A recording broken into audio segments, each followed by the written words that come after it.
أعوذ بالله من الشيطان الرجيم. بسم الله الرحمن الرحيم. فاذكروني أذكركم واشكروا لي ولا تكفرون. يا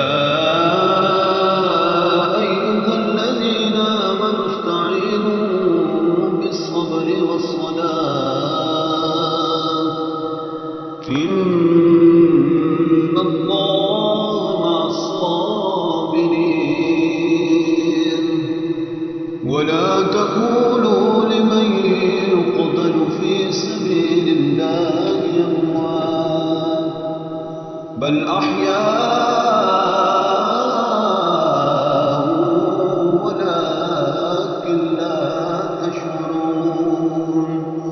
ولنبلونكم بشيء من الخوف والجوع ونقص من الأموال والأنفس والثمرات وبشر الصابرين الذين إذا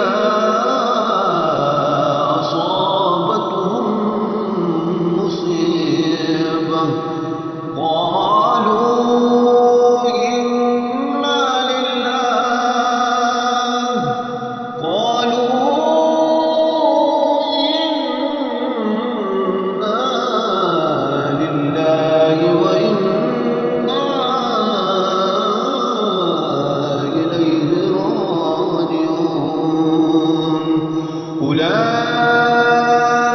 أولئك عليهم صلوات من ربهم ورحمة وأولئك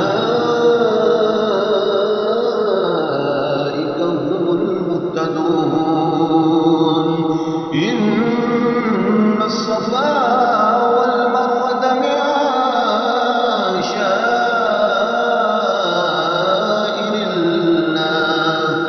فمن حج البيت أو اعتمر فلا جناح عليه